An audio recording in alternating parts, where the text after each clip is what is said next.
1831 October 15 Ochanthuruth വൈപ്പശ്ശേരി തറവാട്ടിൽ തൊമ്മന്റെയും താണ്ടയുടെയും ആദ്യ സന്താനമായി ഒരു പെൺകുഞ്ഞ് പിറന്നു. ദൈവത്തിന്റെ തെരഞ്ഞെടുത്ത മകൾ ഏലീശോ. ചെറുപ്പത്തിൽ തന്നെ ദൈവഭക്തിയിലും പാവങ്ങളോടുള്ള കരുണയിലും ഏലീശോ മുന്നിൽ നിന്നു.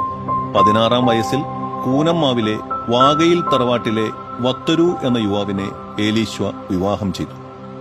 ദൈവം അവർക്ക് ഒരു പെൺകുഞ്ഞിനെ നൽകി.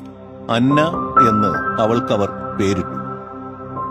പക്ഷേ സന്തോഷകാലം അധികം ദീർഘമായില്ല. 1.5 വർഷത്തിനുള്ളിൽ വത്തരു രോഗബാധിതനായി മരണപ്പെട്ടു. യൗവനത്തിൽ തന്നെ വിധവയായ ഏലീശോ 2ാം വിവാഹത്തിന് വിസമ്മതിച്ചു.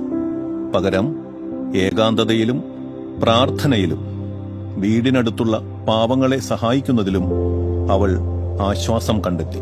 കാലക്രമേണ മകൾ അന്നയും ഏലീശോയുടെ സഹോദരി ത്രേസ്യയും ഭക്തിജീവിതത്തിൽ ആകൃഷ്ടരായി. അവരും ആത്മീയ ജീവിതം സ്വീകരിക്കുവാൻ തയ്യാറായി. അന്നത്തെ കൂനമ്മാവ് ആശ്രമത്തിലെ നോവിസ് മാസ്റ്ററായിരുന്ന ഇറ്റാലിയൻ വൈദികൻ ഫാദർ ലിയോപോൾഡ് ഓസിഡിയോട് ഏലീശോ തന്റെ മനസ്സിലുള്ള ദൈവസമർപ്പിത ജീവിതത്തെക്കുറിച്ച് തുറന്നു പറഞ്ഞു. അദ്ദേഹം ഈ ആഗ്രഹം വരാപ്പുഴ മെത്രാനായിരുന്ന ബെർണാഡിനോ വെച്ചിനെല്ലിയെ അറിയിച്ചു. 1866 3 പേരെയും സന്യാസ ജീവിതത്തിലേക്ക് സ്വീകരിക്കുവാൻ മെത്രാൻ അനുമതി നൽകി.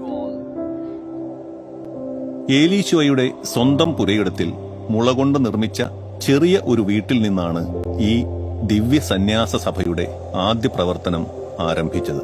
സ്ത്രീകൾക്കായുള്ള കർമ്മലീത്ത നിഷ്പാതുക 3ാം സഭ ഇന്ത്യയിലെ ആദ്യത്തെ കർമ്മലീത്ത സന്യാസിനി സഭയായി. 1868 ജനുവരി 2 വിശുദ്ധ അന്നയുടെ നാമധേയത്തിൽ പെൺകുട്ടികൾക്കായി ബോർഡിംഗ് ഭവനം ആരംഭിച്ചു. പെൺകുട്ടികളെയും അനാഥരും വിധവകളുമായ സ്ത്രീകളെയും സംരക്ഷിച്ച് അവർക്ക് വിദ്യാഭ്യാസത്തിന്റെ വെളിച്ചം നൽകി. ഭാഷ, ഗണിതം, കൊന്തകെട്ട്, മെഴുകുതിരി നിർമ്മാണം, പ്രാർത്ഥന എന്നിവ അവരെ പഠിപ്പിച്ചു. ജീവിതം മുഴുവൻ ദൈവസമർപ്പണത്തിലും സേവനത്തിലും കരുണയിലും ഒഴുകി ഏലീശോ ജീവിച്ചു. 1890 റീത്ത് അടിസ്ഥാനത്തിൽ ഈ സന്യാസിനി സഭ വിഭജിക്കപ്പെട്ടു. Congregation of Teresian Carmelites, congregation of mother of Carmel എന്നീ 2 സന്യാസിനി സഭകളായി ഇന്നും തുടർന്നു പോരുന്നു. 1913 ജൂലൈ 18 മദർ ഏലീശോ പരലോകപ്രാപ്തയായി. ആ കരുണയുടെ വിളക്ക് ഇന്നും കെട്ടുപോകാതെ സഭയുടെ വഴികാട്ടിയായി, സ്ത്രീകളുടെ സ്വപ്നങ്ങൾക്ക് ചിറകായി കേരളത്തിന്റെ വിശ്വാസ ഹൃദയത്തിൽ തെളിഞ്ഞു നിൽക്കുന്നു. ദൈവത്തിന്റെ തെരഞ്ഞെടുത്ത ദാസി, സ്ത്രീ ശക്തിയുടെ